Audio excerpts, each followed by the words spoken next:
परिजनों की लगाता है। कई बार हाथ जूठे होते हैं जैसे, और कई बार फोन उठाना पड़ जाता है, कोशिश करते हैं ना उठाएं फोन, लेकिन कई बार वैसे कोशिश इसलिए करो क्योंकि फोन जब आप लेंगे फिर इसके बाद क्या क्या कार्य करेंगे तो सब जूठा हो जाएगा। जूठे हाथ से या सोच के हाथ से मोबाइल नहीं छूना चाहिए, क्योंकि वो पवित्र जगह में भी हम जाएंगे, मंदिर में भी जाएंगे तो मोबाइल हमारी जेब में होगा, और कोई बात हुई तो उस समय भी छू सकते हैं। तो मोबाइल ऐसा चीज़ है कि हर समय साथ रहता है, तो उसको पवित्र रखना चाहिए। अब ये तो नहीं कि टोटी के नीचे मिट्टी लगा के मांझ के दो तो उसको छुओ ही मत ही। शौच जैसे लेटरिंग में है, लोग मोबाइल नहीं, शौच के समय मत छो यार, इतनी देर चैन से कम शौच तो हो लो यार, चैन से हर समय मोबाइल। भोजन पाया, नाम जपते हुए पाओ, और हाथ धोए आचमन किया, फिर मोबाइल उठा लिया। अगर कहीं उस समय भोजन के समय कोई इमरजेंसी फोन है तो बायां हाथ पवित्र रखा जाता है, इसीलिए बाएं हाथ से भोजन थोड़ी किया जाता है, दाएं हाथ से किया, एक ही हाथ से हो जाता। वो तो जो अज्ञानी लोग नहीं जानते दोनों हाथ से ऐसे, नहीं तो एक हाथ से अभ्यास डालना चाहिए। एक हाथ पवित्र है, मोबाइल बाएं हाथ से उठा के बातचीत कर लो, रख लो। क्यों दोनों हाथ से पाते हो? महाराज जी संसार में तो सभी जैसे उसमें तो दोनों रोटी भी दोनों से तोड़ेंगे। नहीं नहीं, वो एक अंगूठे में कम दम है क्या? ऐसे तोड़ के पाए जाते। महाराज जो चम्मच से ही सब्जी जाएगी निवाला के अंतर। तो एक रोटी पा कौराओ, फिर चम्मच से सब्जी ले ले ऐसे अच्छा दोनों हाथ बचपन से आदत है दोनों हाथों से। नहीं, सुधारनी चाहिए। बाएं हाथ का प्रयोग ना करें जहां तक हो सके। देखो संतों की पंगत में एक हाथ से ही आपको पाते मिलेंगे। जो पवित्र धर्माचरण तो एक हाथ से ही पाए। हम लोगों को बचपन में सिखाया गया था बायां हाथ थाल में नहीं लगा सकते, ऐसे ही पाना, ऐसे ही पाना है। पानी है तो छोटे गिलास में डाल के दाएं हाथ से पानी पिएंगे, पर बाएं हाथ से उस गिलास में डाल, मतलब ये हाथ पवित्र रखा जाता है, बायां हाथ पवित्र रखा जाता है। हाँ प्राय वैसे कोशिश करो सब लोग दाएं हाथ से भोजन पाने का अभ्यास करो। बायां हाथ सहयोग में रहे, कि जैसे कटोरे में 4 लोगों के बीच की सब्जी का रखा है तो उससे सब्जी इसमें डाल लें अपनी थाल में, लेकिन पाए दाहिने हाथ से ही, बाएं हाथ से ना पाए, बहुत अच्छा रहेगा। बायां हाथ पवित्र रखें। शरीर को स्वस्थ रखने के लिए भी अलग अलग भोजन पाना चाहिए, और धर्म की पुष्टता के लिए भी अलग अलग भोजन पाना चाहिए, और दाहिने हाथ से अधिकतर पाना चाहिए। और भोजन के पहले हाथ धो लेना चाहिए, सैनिटाइजर करके हाथ धो लेना चाहिए, तब भोजन पाना चाहिए। क्योंकि हम क्या क्या कार्य करके आए, कहाँ कहाँ से हमारे हाथों में जीवाणु हैं, तो उनको जैसे सैनिटाइजर कर लिया और फिर हाथ धोया। और इतनी फुर्सत किसको है? स्वस्थ रहने के लिए इतना तो करना चाहिए, भोजन के पहले तो करना चाहिए। हाथ को जो है चाहे साबुन से या सैनिटाइजर से धो के अच्छे से, फिर प्रसाद पाना चाहिए। आशीष जी गोरखपुर से। महाराज जी आपके चरणों में कोटि कोटि प्रणाम। महाराज जी शुद्ध प्रेम का स्वरूप क्या है, और ये श्री जी से पूर्ण रूप से कैसे हो? जैसे प्रेम आप पूज्य भाई जी पूज्य राधा बाबा करते हैं, वैसा प्रेम रस की प्राप्ति कैसे? वैसे पहली बात है कि शुद्ध प्रेम की चर्चा ही नहीं हो सकती। अनिर्वचनीयम प्रेम स्वरूपम सूक्ष्मतरम अनुभव स्वरूपम प्रतिक्षण वर्धमानम। प्रेम प्रतिक्षण वर्धमान है। अभी जो देखा, फिर अभी देखा, फिर अभी देखा, वो बढ़ता जा रहा है। तो इस प्रकार उसकी चर्चा नहीं हो सकती। अनिर्वचनीयम प्रेम स्वरूपम, वाणी की सामर्थ्य नहीं कि प्रेम की चर्चा कर सके। अब उसके बाहरी स्वरूप का वर्णन जो किया जाता है वो ये है, स्थूल शरीर, सूक्ष्म शरीर, कारण शरीर तीनों मायाकृत हैं। हमारा स्वभाव बदल जाए, हमारा अंतःकरण बदल जाए, हमारे शरीर की चेष्टाएं बदल जाए। शरीर की चेष्टाएं श्री कृष्ण अनुकूलेन प्रतिकूलस्य विसर्जनम, भगवान के अनुकूल आचरण होने लगे। मन संकल्प विकल्प करे भगवान की सेवा का, बुद्धि निश्चय करे एक सत्य वस्तु भगवान ही है, चित्त चिंतन करे जिस सत्य वस्तु का निश्चय किया गया उसी का, और अहम उसी के दासत्व में परिणित हो जाए, हमारा स्वभाव बन जाए रात दिन उनका स्मरण करना। तो स्वभाव कारण शरीर, मन बुद्धि चित्त अहंकार सूक्ष्म शरीर, और इंद्रियों सहित ये स्थूल शरीर, तीनों जब प्रभु के चरणों में समर्पित हो जाते हैं, तनुवांग मनोभीर अमलई सोहम तोई वास्तिता, शरीर वाणी कर्म मन और स्वयं सब कुछ भगवान को अर्पित हो गया, तो अहम में भगवान का आसन बैठ जाता है। जो अभी अहम है वो मैं चिल्लाता है, मैंने ये किया, मैंने वो किया, उस समय अहम भगवत स्वरूप हो जाता है और नेत्रों में प्यारे की मूर्ति बस जाती है, जिससे हम पिधि ना तो जहां जहां पिय की बात सुने खोजत तिन गैनन हित ध्रुव छिन छिन ले प्रेम जल भरी भरी नैनन। प्यारी जू और प्यारे जू उसके नेत्रों में बस गए। अब उसको देह से, कुटुंब से, परिवार से, संसार से तनिक भी राग नहीं रह गया। वो अपने प्रीतम के विषय में सोच सोच करके रोता रहता है, उसे कुछ अच्छा नहीं लगता, नहीं खान पान ते भावे है, नहीं कोमल वसन सुहावे है, सब विषय लगे ते खारा है, हरि आशिक का मग न्यारा है।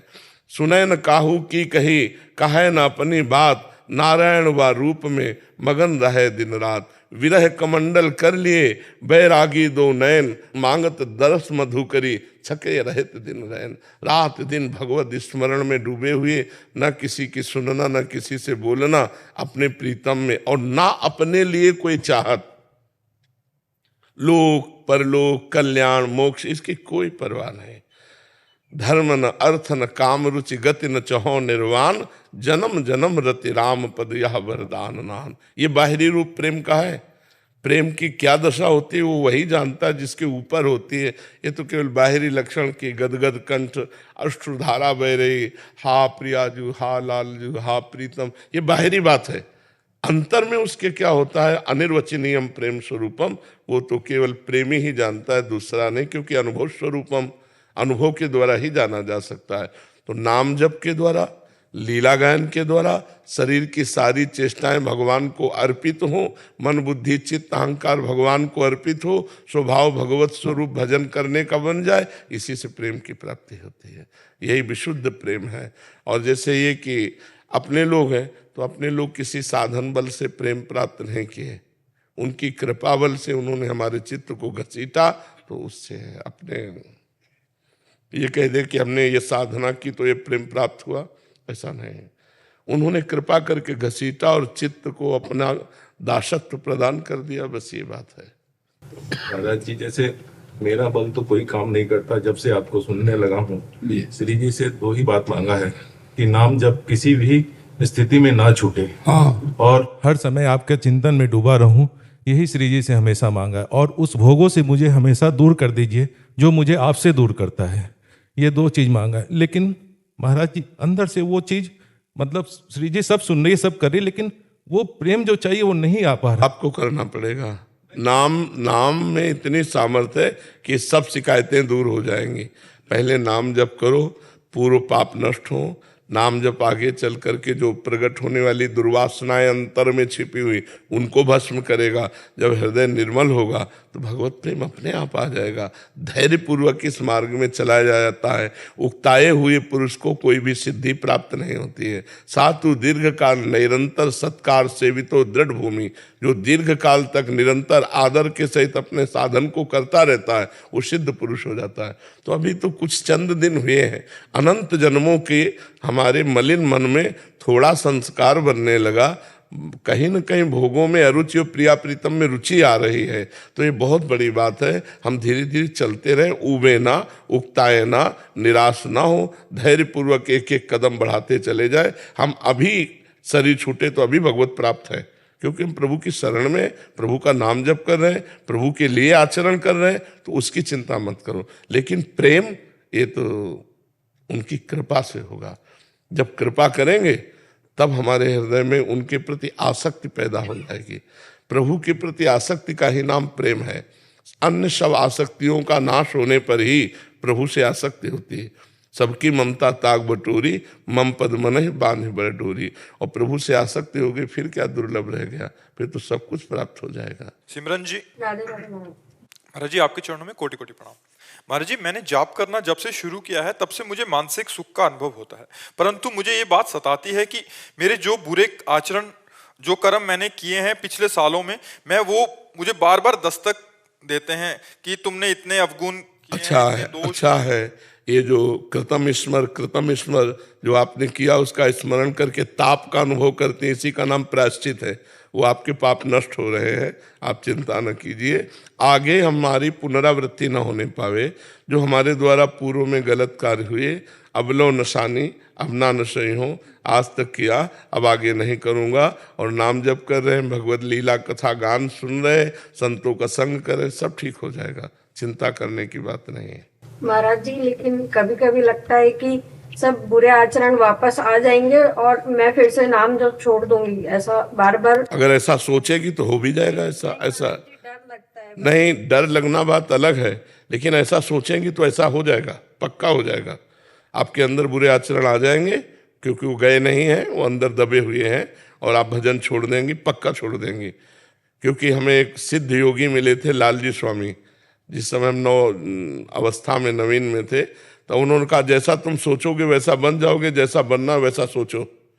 आप सोचने लगोगे ना कि अब मैं डिप्रेशन में जा रही हूँ, अब मैं धीरे धीरे धीरे कमजोर हो रही हूँ, आप कमजोर होने लगेंगे। आप सोचेंगे ना अब मैं निर्विकार हो रही हूँ, मेरे ऊपर भगवान की बड़ी कृपा है, और भगवान की कृपा के बल से जो मेरे दुर्गुण दुराचार थे वो कभी जीवन में नहीं आएंगे, और भगवान की कृपा बल से मेरा नाम निरंतर चलेगा। आप सोच गलत बना लेंगे तो आपका सोच का गलत का परिणाम आ जाएगा, बिल्कुल मान लीजिएगा। इस सोच को हटा दीजिए और सही सोच डालिए, मन में सही सोच। जैसा सोचोगी वैसा बन जाओगी, जैसा बनना वैसा सोचिए। ये महापुरुषों के वचन थे, हमने तुरंत डायरी में लिखा था, आज तक वो डायरी हमारे पास रखी जिसमें संतों के वचन लिखे थे। जी। संजीव शर्मा जी पंजाब से। श्री हरिवंश। महाराज जी, राधा वल्लभ श्री हरिवंश। महाराज जी, क्या अपने के प्रति मोह और आसक्ति भक्ति मार्ग में बाधा है? हाँ जी, शरीर से लेकर शरीर संबंधियों तक, किसका प्रश्न है? बिल्कुल बाधा है, बिल्कुल। क्योंकि एक मन है, और वो अगर बहुत जगह प्यार किए हुए तो प्रभु से प्यार नहीं कर पाएगा। इससे आगे कैसे निकला जाए? सब में प्रभु को देख लो, छोड़ नहीं सकते हो तो जोड़ लो। पुत्र को प्यार कर रहे हो और प्यार करो, उसे भगवान मान के प्यार करो, उसमें भगवान बैठा है। पत्नी को प्यार कर रहे हो और प्यार करो। त्याग नहीं सकते हो तो राग करो, इतना राग करो कि मेरे भगवान इस पत्नी के हृदय में बैठे, माता पिता में भगवान बैठे, प्रत्येक व्यक्ति में भगवान बैठे। भगवान को देखकर किया गया जो व्यवहार है वो भक्ति है, भगवान से विमुख किया गया व्यवहार वही अभक्त है। तो जो भगवान से विमुख होकर हम मान रहे हैं कि मेरा पुत्र, सबकी ममता ताग बटोरी मम पद्म नहीं बांध बर डोरी, सबकी आसक्ति मोह हटा लो और मेरे चरणों में समर्पित कर दो। अब बड़ा कठिन है मोह राग हटाना, त्याग तो बहुत कठिन विषय है ना, तो हम उसे जोड़ देते हैं। जोड़ने में कोई परेशानी नहीं, हम और प्यार करते हैं उसमें भगवान का भाव करके। तो जब हम चराचर जगत में भगवान का भाव कर सकते हैं तो अपने परिवार में क्यों नहीं? क्योंकि भगवान सर्वत्र है। मत्तः परतरम नान्यत किंचिदस्ति धनंजय, मेरे सिवा और किंचिन मात्र कुछ नहीं। तो हमें अपने भाव बदलने हैं, भक्ति भाव प्रधान होती है। तो हमें भाव बदलना है कि मेरे पुत्र में भगवान, मेरी पत्नी में भगवान। व्यवहार वैसे ही करना जैसे पुत्र से करना, जैसे पत्नी से, पर भाव रखना है भगवान का। क्योंकि मोह त्याग करना बहुत कठिन है। हम मोह को प्रेम में बदल सकते हैं, उन्हीं में भगवान देख करके हम और प्यार करें और दुलार करें तो भगवान की वो भक्ति बन जाएगी। महाराज जी, इस शरीर की आसक्ति कैसे टूटे? नाम जप करो और अपने बुजुर्गों की सेवा करो। सेवा से आसक्ति का नाश हो जाता है। पशु पक्षी की सेवा, बूढ़े सास ससुर की सेवा, पति की सेवा, पुत्र परिवार की सेवा, सेवा से शरीर पवित्र होता है। शरीर से बहुत अपराध हुए ना तो मलिन स्वभाव का परिचय है कि वो देहासक्त होगा, और निर्मल स्वभाव का परिचय है कि देह राग का त्याग किए होगा। तो देह राग का त्याग करने के लिए या तो शुद्ध ज्ञान हो या विशुद्ध भक्ति हो। ज्ञान में भी इसके राग का नाश हो जाता है। जिसे हम अपना मैं समझ रहे हैं वो है ही नहीं, जो स्थूल शरीर जिसे मैं समझ रहे हैं वो है ही नहीं, ज्ञान से पता चल जाता है। तो जैसे सांप को अपने केचुल से कोई प्यार नहीं होता, ऐसे ज्ञानी पुरुष को अपने शरीर से कोई राग नहीं होता। तो हम ज्ञान तो प्राप्त करना बड़ा कठिन है, तो हम भक्ति से शुरू करते हैं।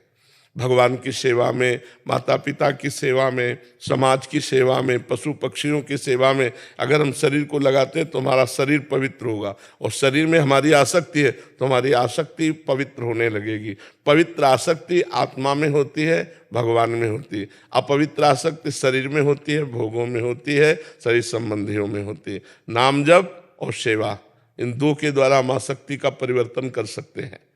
वैभव जी। श्री हरिवंश। महाराज जी, जब वृंदावन आया था तो श्री जी के भरोसे आया था, जिससे मन में बहुत उत्साह रहता था। धाम आने के बाद अब आश्रय से वो उत्साह बंद सा हो गया। किसके आश्रय हो? श्री जी के आश्रय अकेले आया था। नहीं, अभी किसके आश्रय से हो? उन्हीं के आश्रय से हूँ। तो फिर कैसे कह रहे हो? मतलब वो आनंद अब नहीं मिल रहा है। हाँ, इसलिए नहीं मिलता कि इत्र की दुकान में जाओ तो तुरंत आपको बहुत खुशबू लगेगी, और 2 घंटा बैठ जाओ फिर नहीं लगेगी। फिर कोई नई इत्र की शीशी खोले ज्यादा पावर वाली तो आपको लगेगी, अन्यथा नहीं लगेगी। क्यों? क्योंकि अब घ्राणेन्द्रिय ने समानता प्राप्त कर ली। ऐसे ही थोड़े आनंद में आप प्रसन्न हो गए थे जब आप आए थे, अब आपके मन को बड़ा आनंद चाहिए। अब साधना कीजिए, आराधना कीजिए तो और आनंद आएगा। यहाँ तो प्रतिपल नवीन आनंद है, वृंदावन आनंदमय है। हमें तो कभी ऐसा अनुभव नहीं हुआ। साधन विहीन जीवन ऐसा अनुभव करेगा, अगर साधना कर रहे हो तो नवीन आनंद का अनुभव होगा। समझ रहे हो ना? अब और आनंद चाहिए, आनंद कम नहीं हुआ, अब मांग और बन गई। अब आपके आनंद की भूख बढ़ गई है, आपको और आनंद मिलना चाहिए। लीलाओं का गायन करो, भगवान की लीला चरित्रों को सुनो, नाम जप करो, किसी की निंदा स्तुति मत करो, सर झुका के रहो, भगवान के धाम में आनंद बढ़ता रहेगा। जी। रोहित कुमार साहू जी। राधे राधे। राधे राधे। महाराज जी, महाराज जी, शास्त्र के अनुसार संतान उत्पत्ति से पहले ही साधु संतों का आशीर्वाद लेना चाहिए और नाम जप करना चाहिए। महाराज जी, ऐसा है? अब अपने सनातन धर्म में तो ऐसा है, ये देवी देवताओं की आराधना, भगवान की आराधना, संत महात्मा और ऋषि मुनियों के आशीर्वाद, ये तो अपने सनातन धर्म की परंपरा ही है। तो इसमें नवीन बात क्या है? पहले ही देवी देवताओं की आराधना, संत महात्मा। लेकिन अब गर्लफ्रेंड बॉयफ्रेंड वाले मानेंगे? है गर्लफ्रेंड बॉयफ्रेंड ब्रेकअप, फिर बॉयफ्रेंड फिर ब्रेकअप, देवी देवता की जरूरत क्या है? ये तो उनकी बात है जो ब्रह्मचर्य से रहे। अब ब्याह होने जा रहा धर्म के अनुसार, तो फिर देवी देवताओं का पूजन, गुरुजनों का आशीर्वाद, फिर गृहस्थी में मंगलमय। अब भाई हमारी समझ में नहीं आता कैसे देवी देवताओं का आशीर्वाद लेंगे जब कई बॉयफ्रेंड बन चुके, कई गर्लफ्रेंड बन चुकी, लिव इन रिलेशन चल रहे हैं। तो हमें तो लगता है कोई बिरले ही बच्चा बच्ची ऐसे होंगे जो धर्म पूर्वक ब्याह करके फिर गृहस्थाश्रम के कर्म करें। हाँ, तो हमें ये बहुत हमारी प्रथा है पुरानी कि जब तक देवी देवताओं का अर्चन बंदन पूजन ना हो जाए तब तक पति पत्नी नहीं मिलते थे। सबका आशीर्वाद लेकर के ब्याह होने के बाद भी पूरे गांव के देवी देवता पूजे जाते थे, और सबका आशीर्वाद लेकर माता पिता के आशीर्वाद से फिर गृहस्थ धर्म में ऐसा। जी। आशी वर्मा जी। राधे राधे। महाराज जी, महाराज जी, हमारे समाज में कई प्रकार की मान्यताएं एवं परंपराएं चली आ रही हैं। जैसे बिल्ली रास्ता काट गई, मंदिर में घर इस दिशा में रखना है, घर इस दिशा में रखो, चाहे जिस दिशा में रखो, भजन नहीं करोगे तो उस घर में भूत ही रहेंगे। और जिस दिशा में बुरा माना जाता उस दिशा में बना लो, नाम कीर्तन करो। अगर मंगल न हो जाए तो मुझे बताना, नाम कीर्तन करो, उस घर में भगवान विराजमान कर लो, अगर मंगल न हो जाए तो कहना। और बिल्ली रास्ता काट गई तो क्या उसमें कुछ भी करो। हाँ, बिल्ली तो बिल्ली, कोई बबर शेर हो तो ये भी है कि रास्ता काट के खड़ा है, काट खाएगा। ये यूपी से आए हैं तो हम आपके पास आने लगे थे, तो रास्ते में जब गाड़ी स्टार्ट की तो बिल्ली रास्ता काट गई। तो आ गए ना। मैंने इनको बोला बिल्ली काट गई, कहते हमारे यूके में तो सब पास में रखते हैं। तो बिल्कुल बिल्कुल तो खिलाते बिलाते और उसके साथ कहते मेरा बिल्लू मेरा बिल्लू। बिल्कुल उसके साथ ना प्यार करो तो वो गुस्से हो जाती मेरी बेटी। हाँ, तो ये आप मत सोचो कि बिल्ली रास्ता काट गई या किसी ने छींक दिया। नहीं, अब वो गाड़ी में बैठे नहीं जा, उसने छींक दिया, उसको जुकाम है, छींक हो गई, अब वो बेचारा खड़ा है कि यार छींक हो गई, अमंगल हो गया, ऐसा कुछ नहीं। जब ऐसा लगे ना तो भगवान का नाम स्मरण करो, मंगल भवन अमंगल हारी, परम मंगल होगा, मंगल हो नहीं। देखो बिल्ली रास्ता काट गई, कुछ नुकसान तो नहीं हो। बेचारी उतनी सामर्थ्य का वो नुकसान कर दे बिल्ली।